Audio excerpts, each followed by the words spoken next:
The joke that changed everything. The great hall of the alien citadel shimmered with light from thousands of crystal lamps, each one glowing with colors never seen on Earth. The air was heavy with perfume from alien flowers, and music from strange instruments filled the chamber. Tonight was no ordinary banquet. It was the celebration of peace between humans and the Thalari Empire. Among the guests was a young human named Daniel. He was not a warrior nor a diplomat, but the son of a well-known envoy. His father believed bringing him along would help him learn respect and responsibility. But Daniel was not used to grand halls. He was not used to the eyes of alien nobles watching every move. He felt out of place and nervous. The Thalari were tall beings with silver eyes and skin that seemed to shine like moonlight. They carried themselves with pride. Their empire stretched across dozens of star systems, and for centuries they had looked down on humans as fragile newcomers.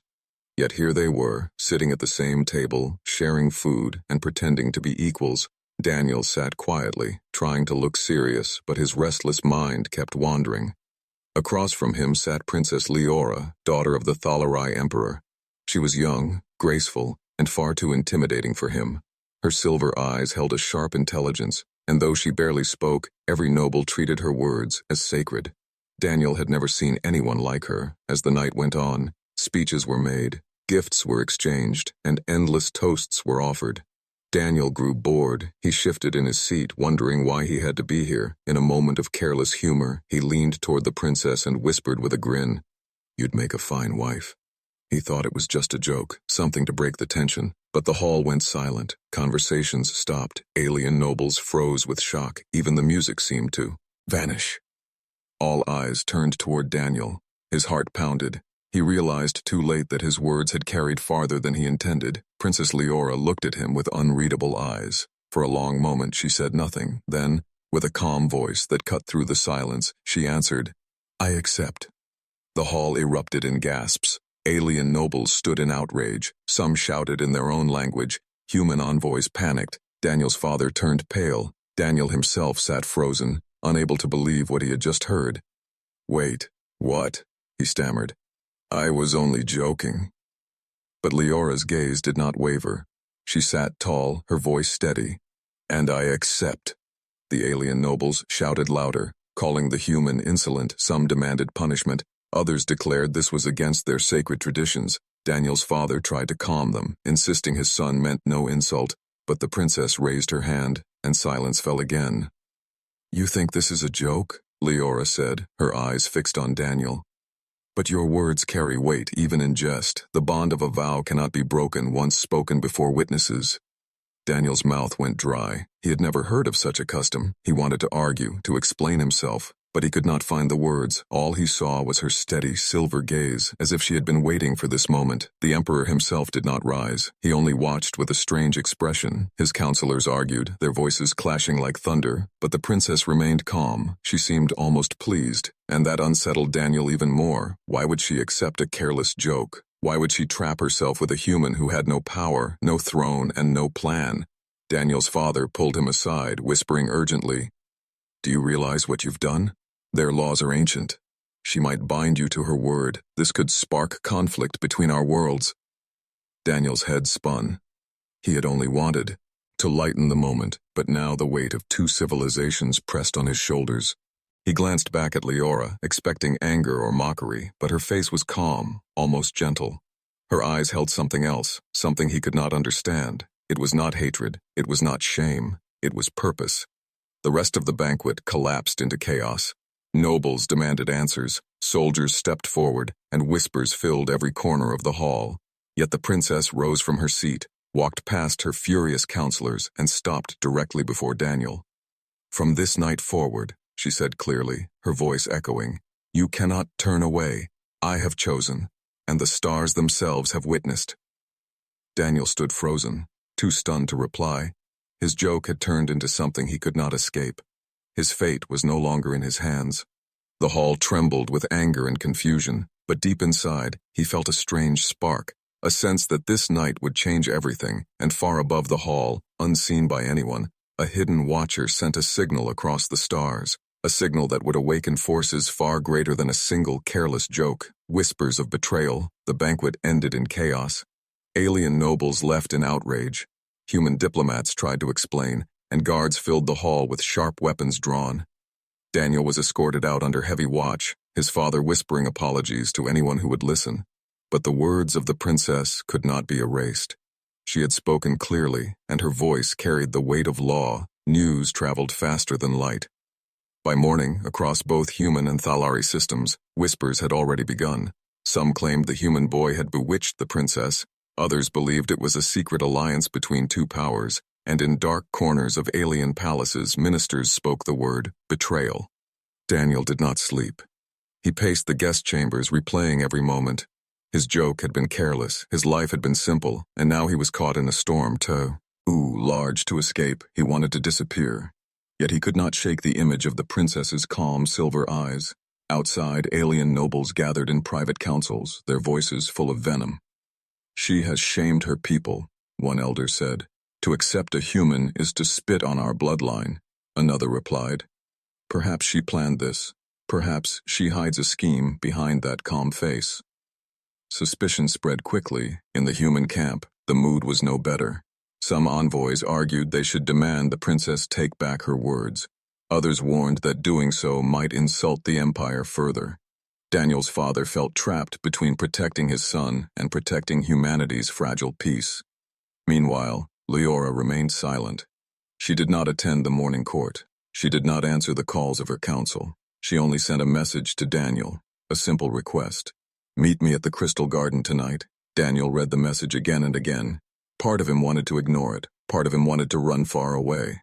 But curiosity and fear dragged him toward the garden as the twin moons rose. The crystal garden glowed with alien plants that shimmered like glass. Fountains whispered, and the air smelled of strange sweetness. There she stood, Leora, dressed not in royal robes but in simple silver cloth, her eyes softer than before. "Why?" Daniel asked without greeting.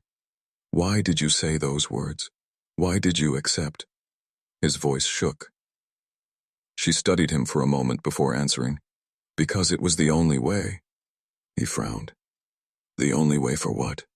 "To break free," she said, her voice barely above a whisper. "You think it was a joke?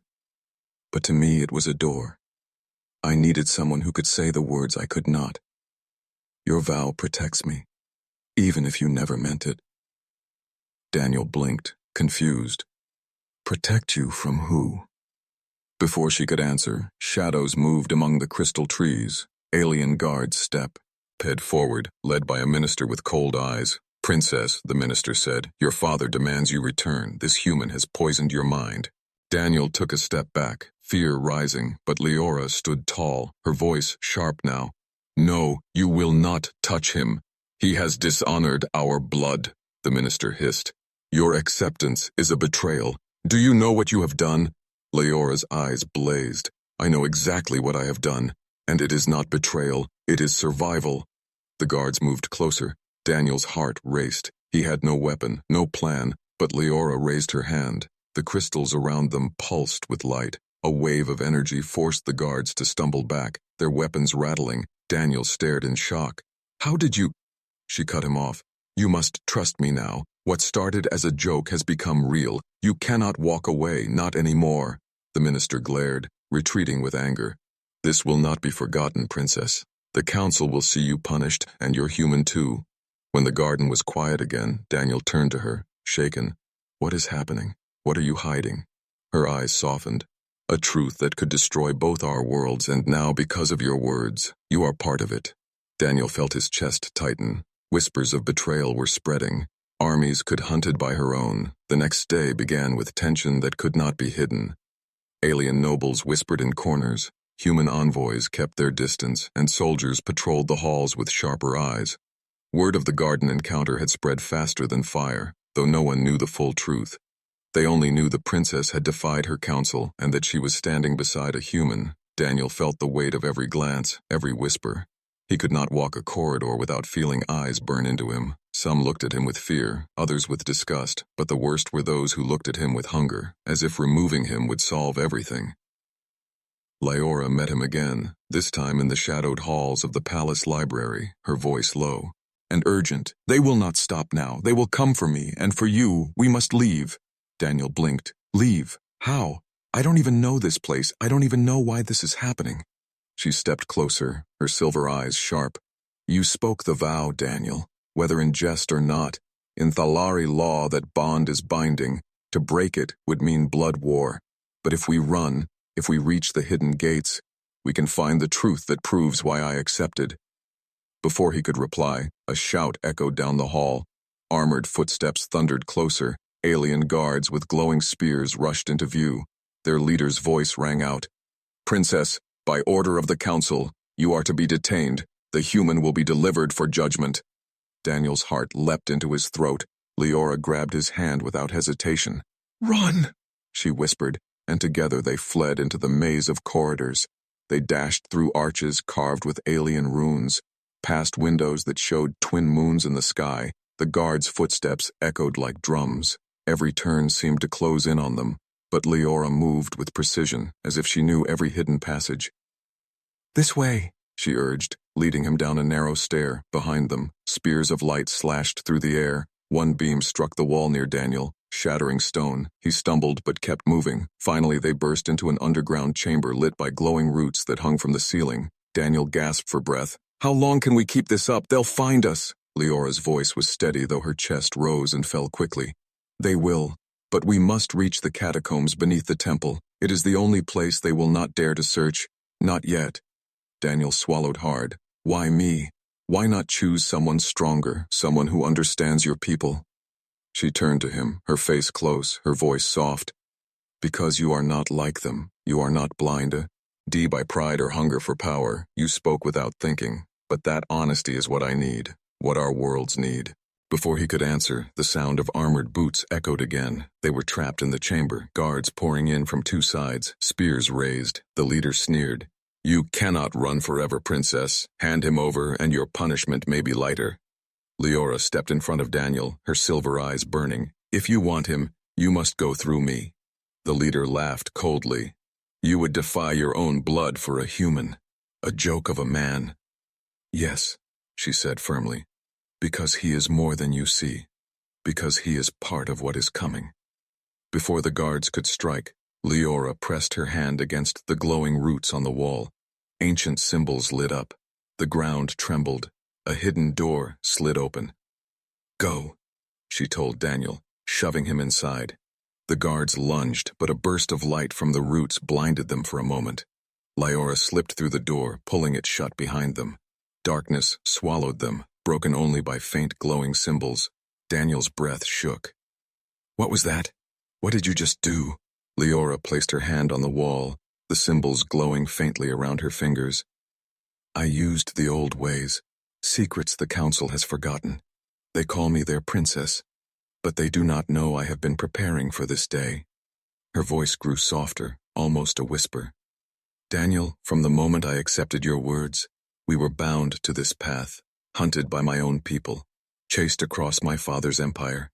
But if we survive, we will find the truth they fear most. Daniel stared at her, realizing with a chill that the joke had not only changed his life, it had made him the target of an empire, and the only ally he had was the very princess who had shocked the galaxy. The footsteps above grew fainter, but the fear inside him grew stronger. For deep down he knew this was only the beginning of the hunt. The hidden prophecy, the tunnels beneath the citadel stretched for miles, carved long before the empire rose. Daniel followed Leora through narrow halls where the walls glowed faintly with forgotten energy. The air was cold and heavy, the silence broken only by the echo of their footsteps. Where are we going? Daniel asked, his voice low. We can't run forever. Not running, Leora replied firmly. Seeking. After hours of walking, they entered a vast chamber filled with towering shelves of crystal tablets, each one humming with ancient light. Daniel stared in awe. What is this place? The Vault of Prophecy, Leora said, her silver eyes shining. Knowledge kept hidden from my people. Only the bloodline of the Emperor may enter, but I chose to break that rule. She led him to a central pedestal, where a tablet rested beneath a field of shimmering energy. Placing her hand on the barrier, She whispered words in her language. The light dissolved, revealing the tablet. The symbols etched into the crystal seemed alive, shifting and glowing. Daniel leaned closer, unable to read, but somehow feeling the weight of it. What does it say? Lyora's voice trembled as she read. When silver and flesh unite, when fire joins the fragile, two worlds will stand on the edge of ruin, but together they will awaken the dawn. Daniel frowned. What does that mean? It means you, she whispered. A human, flesh, fragile as they call you, and me, silver of blood. Together we are part of something foretold before the Empire was even born.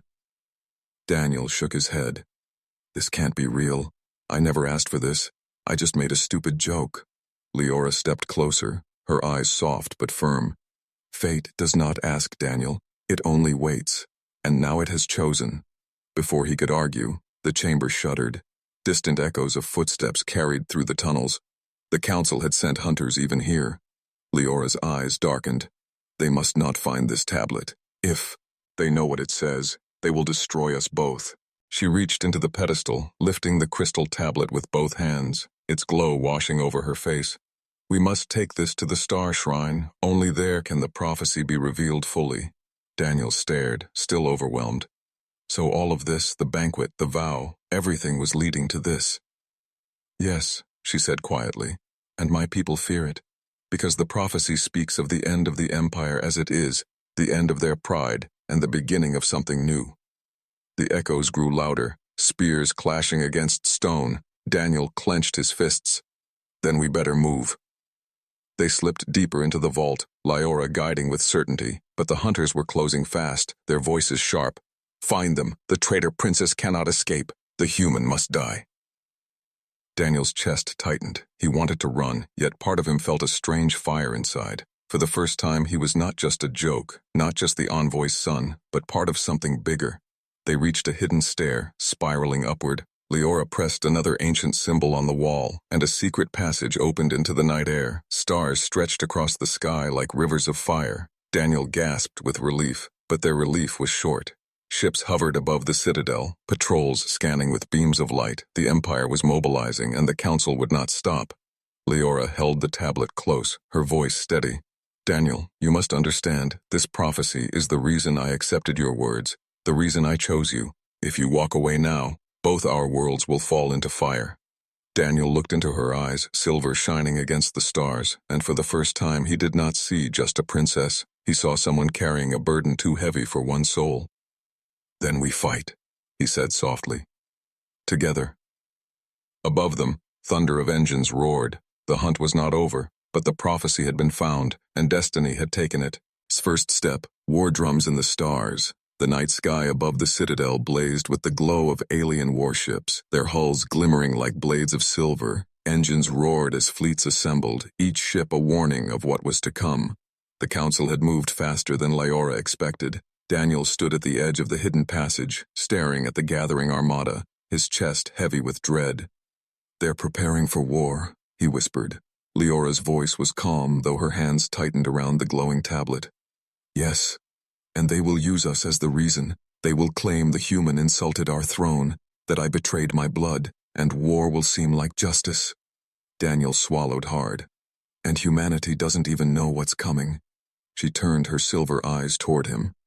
That is why we must reach the Star Shrine before the fleet's launch. If the prophecy is revealed there, the truth will spread across the stars. No council can silence it. Before they could move, thunder cracked across the sky. Columns of soldiers marched through the lower streets. Banners of war unfurling, alien generals shouted commands, and drums beat in a rhythm older than memory. The city itself seemed to prepare for blood. Daniel felt a shiver. They're not just after us. They're preparing to destroy everything we stand for. Lyora nodded, her face shadowed by grief. They fear change. They would rather burn the galaxy than see it reborn. They slipped through narrow alleys, blending with shadows, but patrols searched every corner. One group passed close, their voices sharp. Find the princess. Find the human. No mercy. Daniel's breath caught. He pressed against the wall, but a soldier's gaze flickered toward them. Leora moved fast, whispering a word. The crystal tablet glowed faintly, and the soldier's eyes clouded. He turned away as if they were not there. Daniel exhaled shakily. "You can do make them not see us." "Only for a moment," she whispered. "The tablet amplifies my bloodline's gift, but it cannot last long." They moved again, slipping through the city as war drums echoed. Every step felt like walking on a blade. Finally, they reached the human embassy, guarded by nervous soldiers. Daniel's father rushed forward, his face pale.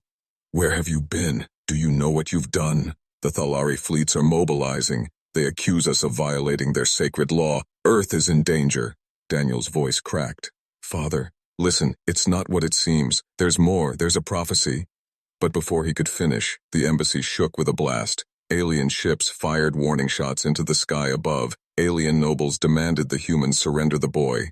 Daniel's father grabbed his son's arm. "You must hide. They will kill you if they take you." Lyora stepped forward, her voice cutting through the panic. "No, he cannot hide. Not anymore. If we run, war begins. If we stand with truth, there is hope." The human soldiers stared at her, uncertain whether to trust, but her silver eyes carried a power that silenced doubt. She raised the crystal tablet high, its light filling the hall. Daniel's father whispered, "What is that?" "A record of destiny," she answered. "And the council fears it. They would rather erase it than face it." Before more could be said, the embassy doors burst open. Alien warriors stormed in, their spears glowing. "By order of the council," the leader barked, "surrender the human, surrender the traitor princess, or face annihilation." Human soldiers raised their weapons. The standoff crackled like lightning. Daniel's heart pounded. This was the spark that could ignite war. He stepped forward, surprising even himself. "Stop!" he shouted, his voice shaking but firm. "You call me insult, you call me weakness, but you fear me because of this." He pointed to the tablet. "Because it speaks of a future where your pride no longer rules." The alien soldiers hesitated, with spurs rising among them. Some glanced at the glowing tablet with unease, but their leader snarled, "Lies, he is nothing but flesh and dust." Lyora stood beside Daniel, her voice strong. "Flesh and silver, fragile and fire, together we are the vow foretold, and you know it." The leader raised his spear, but before he could strike, thunder boomed again. A message echoed across the stars, broadcast by the council itself. "By decree of the Empire, humanity has defiled our bloodline. War is declared." Daniel's chest tightened. Humanity was now marked, fleets prepared to burn. Lyora gripped his hand, her voice a whisper, meant only for him. "The drums of war have begun, Daniel. But if we reach the shrine, we can turn the sound of war into the song of dawn." And so, as soldiers clashed and the galaxy trembled, two figures slipped into the night, carrying a prophecy that could either end everything or save it. The trial of two hearts, the declaration of war, echoed across the galaxy. Thalari fleets prepared for launch, human colonies braced for attack. Yet within the Citadel, the Council had devised something crueler than war itself. A trial, not in the court of words, but in the arena of blood. Daniel and Lyora were seized in the night, dragged before the council under heavy guard. Nobles filled the chamber, their silver eyes burning with judgment. The High Minister spoke with venom. "The princess has betrayed her blood. The human has poisoned her mind. There is only one path left, trial by combat.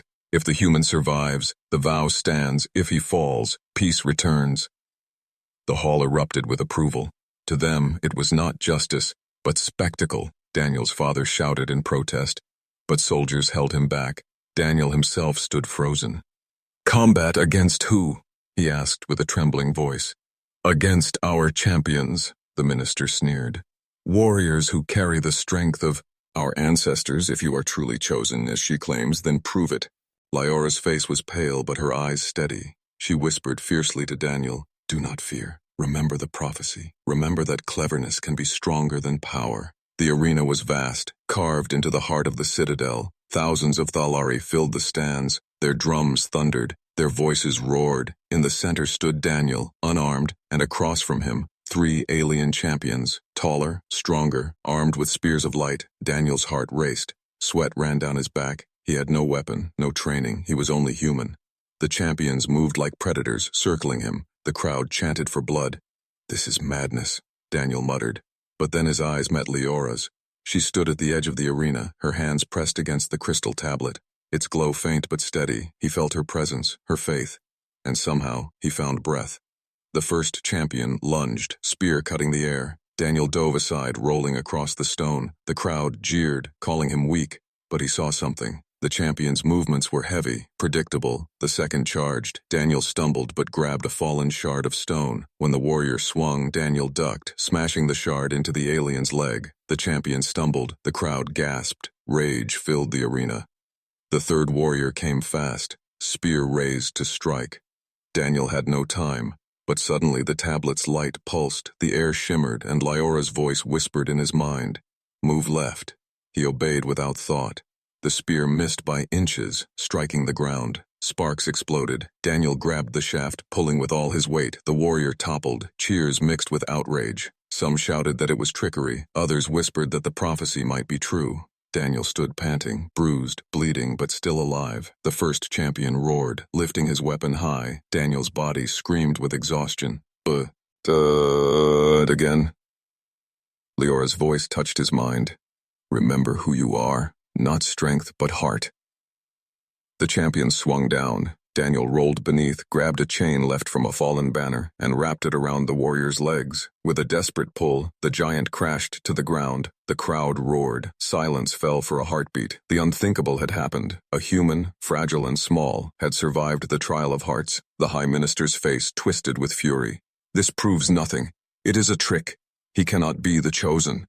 But Leora stepped into the arena, lifting the glowing tablet high. Her voice rang like thunder. Enough. The prophecy has spoken. Flesh and silver together. His survival is no trick. It is fate. The crowd murmured. Some bowed their heads. Others shouted in anger. The council itself fractured before their eyes, half demanding his death, half whispering that perhaps the prophecy was real. Daniel looked at Leora, his body aching, his voice hoarse. I'm not a warrior. I almost died. She met his gaze, her eyes shining. And yet you lived, Daniel. That is more than they ever expected. You carry the fire they fear, and now the stars themselves will have to listen. Above them, the drums of war thundered again. But this time, the beat was not just for destruction, it was the rhythm of change. The vow that saved two worlds, the arena still echoed with the roar of voices. Some shouted for Daniel's death, others cried that the prophecy was fulfilled. The council chamber above trembled with division. Never before had the empire been so split. Daniel stood in the center, his body weak, cuts stinging, yet his heart burned with a fire he had never known. He was no longer just a boy who made a careless joke. He had become a symbol. The High Minister raised his voice above the chaos. This is blasphemy. The humans survived by trickery, by the deceit of the Trek. Eater Princess, execute them both and end this madness. Swords and spears lifted, the crowd gasped. But before the order could fall, Leora stepped forward, the glowing tablet in her hands, its light rising like a star, her voice cut through the thunder. Enough! Silence swept across the arena, her silver eyes blazed. You call me traitor, but I am your blood. You call him insult, but he is your future. The prophecy does not speak of pride, it speaks of survival. Without this union, both our worlds fall. The tablet pulsed, projecting ancient words into the sky above, every symbol glowing for all to see. When silver and flesh unite, when pride falls and heart endures, the dawn will rise and the empires of fire will crumble, murmurs spread. The people in the stands saw the words with their own eyes, proof that could not be hidden. The council itself faltered. Daniel looked at Leora, his voice hoarse. Why me? Why choose me? She turned to him, her eyes soft but unyielding. Because you are honest when others are false. Because you laugh when others sneer. Because the stars chose your words to awaken the truth, Daniel, I do not regret accepting. He felt his chest tighten, his hands trembled, but then he stepped forward, placing his hand on hers. Together they raised the glowing tablet high, his voice carried across the arena. I never meant my words as a vow, but now I make them true. Before all, I accept. I will not run. I will not turn away. The vow rang through the chamber. The crystal tablet blazed brighter than the sun. The very stones of the citadel shook. Outside, fleets prepared for war faltered as the prophecy echoed across every ship, every world. The High Minister shouted, Lies, do not believe. But his voice was drowned by the people. Thousands of Thalari rose to their feet, some weeping, some kneeling. The truth had taken root. In that moment, the Emperor himself finally stood, his voice heavy with age and power. The stars have spoken. The vow is sealed. War is no longer between us, but against the shadows that feed on division. And as if to prove him right, alarms rang. Distant blasts shook the citadel. A hidden fleet of war profiteers, those who thrived on conflict, revealed themselves, their ships raining fire. They had hoped for war between human and Thalari, but now both saw their true enemy, human and alien soldiers alike, turned their weapons together, side by side, defending the city from those who sought chaos. Daniel and Leora stood at the front, their vow giving strength to all. The battle raged through the night, but with unity came victory. The profiteer fleet was crushed, and at dawn, silence returned to the skies. In the great hall once more, Daniel and Leora stood before both peoples. The tablet set upon the throne, its light dimmed, but its truth eternal. The Emperor spoke. Let this be the beginning, not of war, but of dawn. Let flesh and silver walk together. Daniel's father, who had feared the worst, looked at his son with tears in his eyes. You were never meant to be here. Yet somehow, this was always your place. Leona's hand tightened around Daniel's, her voice gentle but strong. What began as a joke became the vow that saved two worlds. Daniel smiled faintly, exhausted but alive. Then maybe I'll stop joking. She laughed softly, a sound that carried hope. No, keep joking, for laughter is the one thing the stars cannot control. And so, a careless jest became a bond of destiny, a vow that ended war before it began. And in the quiet after the storm, both human and Thalari looked at each other, not as enemies, but as partners beneath the same sky. The dawn of two worlds had begun.